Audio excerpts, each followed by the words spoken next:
We're here in the south of Israel with Ornit at her beautiful greenhouse that has gone through several experiences over the years, and it's a story that is worth listening to, understanding and appreciating, and really taking to heart the personal level and the personal experience that this global news report takes and the toll that it takes on the human level.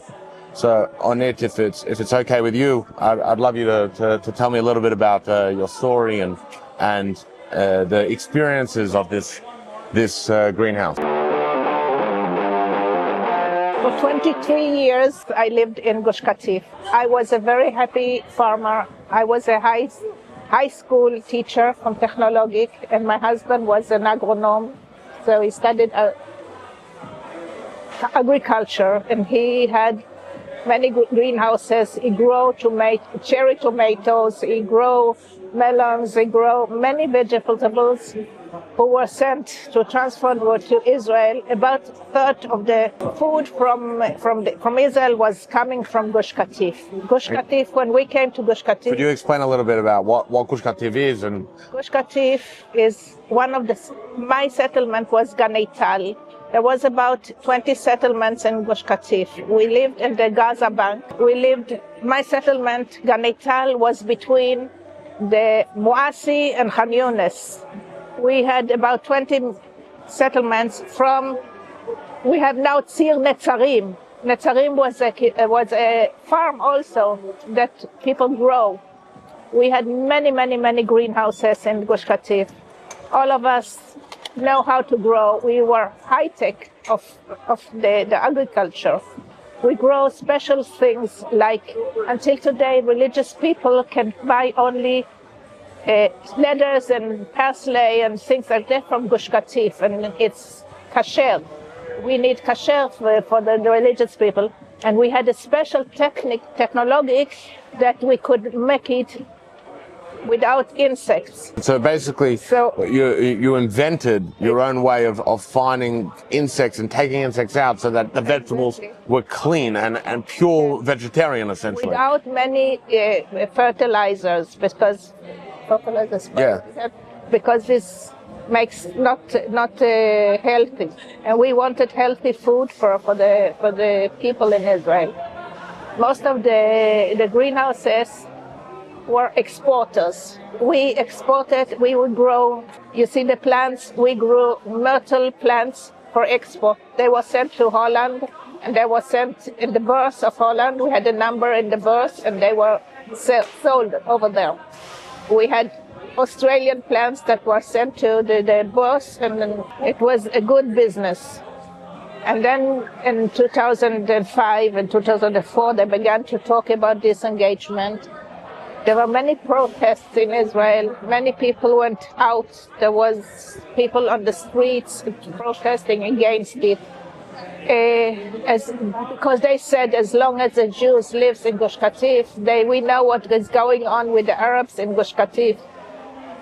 And when they will go out, the rockets will come to Ashkelon and Ashdod. And we knew that this is what it's going to be. 2005, I had to arrange my farm and say, okay, I want my business with me, my greenhouses with me. My house will be taken down with the army as is, because I can't. So you're saying in 2005, the Israeli army, the Israeli government essentially told you as an Israeli that you're no longer able to live in the Gaza envelopes. Yes, exactly. So in 2005, I went to the government, I went to the Knesset. I said, I want my business with me. And they tried to find a place, and they said, we know how to take you out, but we don't know what to do with you. And this was very sad for me. So in 2005, and the disengagement was in August, the 15th of August. 2 months before, I got a map on the fax. There was a point on it. It was a topographic map. It wasn't even a normal map. and it showed it would be here somewhere. I went here every week, and one week I found the Keren Kayemet of Israel planting in this area. The first What's area, Keren Kayemet? the JNF in the United States, you have the JNF. So I tried to find them and say, okay, I want to go in now to put my water system to begin to transfer my plants. And they said, no, it will take a year. We will plant in all this area. This area are for 9 families from Gush Katif, not from the same settlement. I'm from Gan Eital. My neighbor is from Gadid, from Gan Or, from Dola. So they split communities. Yes. What was that like on a personal level for your community to be split like that? The people that you grew up with, that you... The community was split up only by the agriculture, because we were most of the people in Gush Katif. When we began it, we were about 20, 30, 40 years old. And when we went out, we were about 60 years old. And we didn't know if the children want to stay farmers. So most of us, only those who knew that the children want to come in the business, like me, my older daughter, she is responsible of the shop where we sell all these plants. My son is working with me.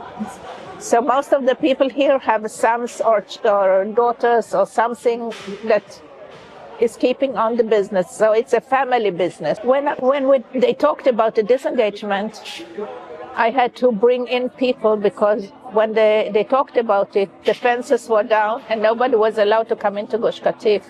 So what does that mean? That when you were taken out of your home, you weren't able to come back in, but all of your stuff was still there. And to what extent did that fencing happen?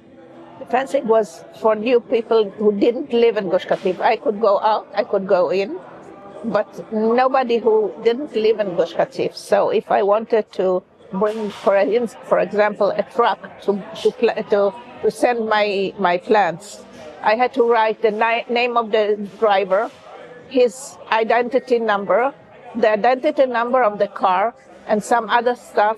And if I change one number, he was not allowed to come in. So one day I found myself shouting on an officer at the fence, and I said, his name is Muhammad. He lives in an Arab village. He don't want to settle in my greenhouses. He has a big truck. He wants to transfer my plants. No, he can't come in because one of the numbers are not correct. So this is how so I paid him before he came, and the money went away. And this was many times happened such things. But I still saw a few of my biggest plants who were 7 years, 6 years, 5 years. They were sent to the greenhouses. The younger ones from 4 years and down were still living in Gush Katif and were stayed there because we were thrown out at the 15th of August. The army went around by the houses and took everybody out. What was that? A very, very hard thing for me was the last thing we did in the house was to take down the mezuzot. You know, for a Jew and a religious man, to take down the mezuzot in a house that you lived for about 23 years, this is awful. I still can hear my husband putting in the knife behind the mezuzah and taking it down. This is an awful thing that means, Zeo, this is not your house anymore, you don't live here. We went out at the 15th of August. I remember many people standing at both sides of the road with Israeli flags and waving to us, be strong. We were evacuated to the kibbutz Chafetz Chaim. They have like a nofesh, kvar nofesh, like a hotel. A motel. Like rooms. They had rooms. Yeah. So we were separated. Every family got his own room. We could eat at the dining room of the kibbutz. But what shall I do? I have a farm. I can't be at the same time when they eat and when they sleep. Where shall I wash my clothes? This is a motel. I only had a small suitcase. When we went out, we had a small suitcase, I think something on the truck. We had a tender, and we went by it. And I said, if somebody makes a picture of us from up, we look like refugees, really. So I'm a all of your refugee in my own country, and this is how we went out. all of your stuff, your tables, your Everything chairs, was your cutlery. inside a container.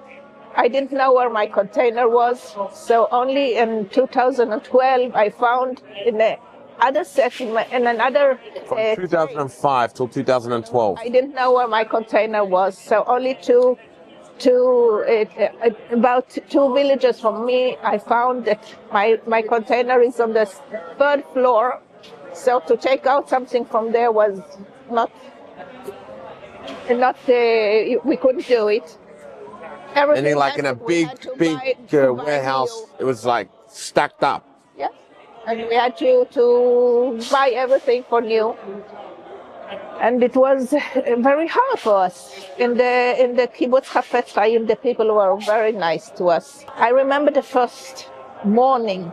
I didn't sleep that night. We were going out. We went out by evening, and in the morning, a nice lady said, "Good morning." I looked at her and I said, "Morning, I see, but good. What is good with morning? How can it be together? Good and morning doesn't go together for me." I remember I came here. Many volunteers were working here to take out from the truck steelwork cartons and to put out the things here. I remember I stood at the beginning and I told them, yesterday I had a business, today I'm homeless. I don't know what to do. I was an exporter. I went to exhibitions. I showed in a show. But today I'm homeless and I really don't know what to do. I was homeless for 7 years. In 2012, we got home. I built a home and we went home. My settlement... Meaning not where your home was, a new home. A new home. The settlement is with the same name that was in Gush Katif, Ganeital. I have even the same neighbors that I had in Gush Katif because they asked us, how do you want to rebuild a new settlement? And I said what was bad before. And so I had my own neighbors. You didn't think of getting an extra bedroom, maybe a walk-in wardrobe, you know? So I had a nice house at 2012.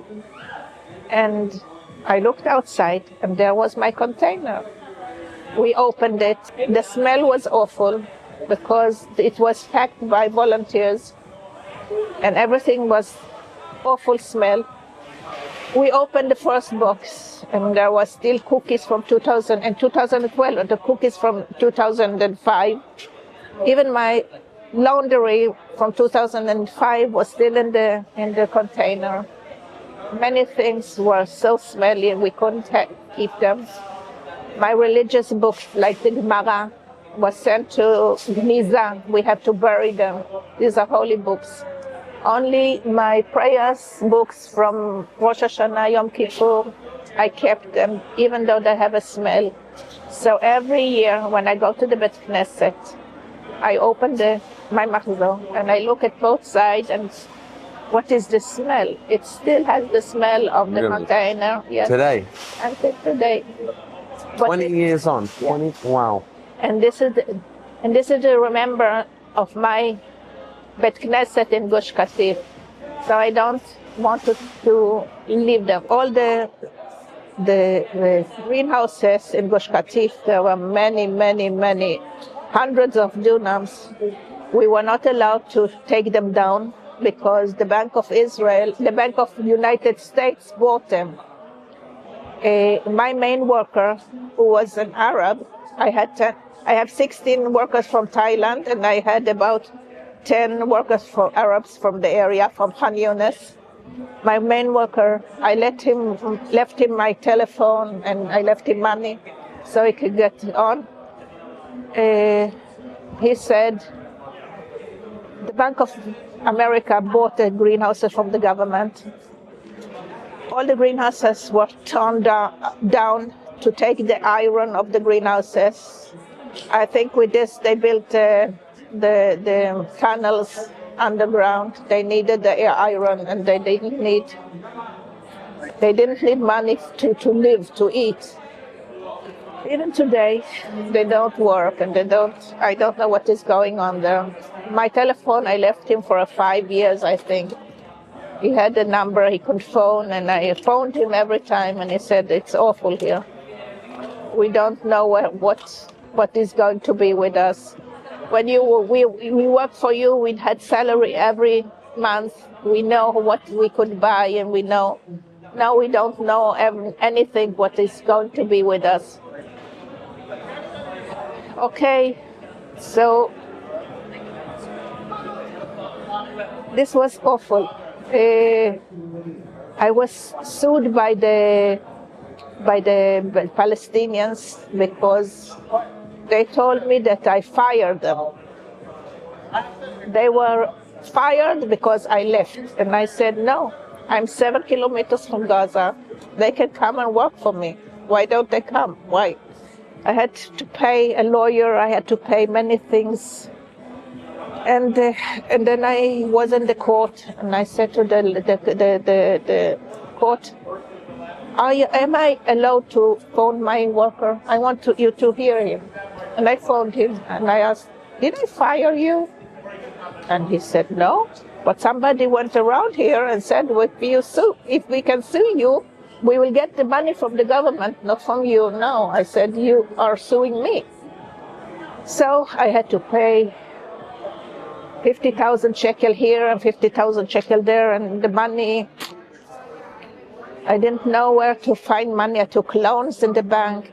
Many loans I got were also from the people of America that were willing to give loans to people who went out from Gush Katif. Until today, I still pay my loans from Gush Katif because the pension that I got from the greenhouses was only a third that it costed. I have the same amount of greenhouses that I had in Gush Katif. I didn't want to leave it. Life is stronger than we are. I am very happy today that I'm still a farmer in Israel. I'm a happy farmer, and I will be that always.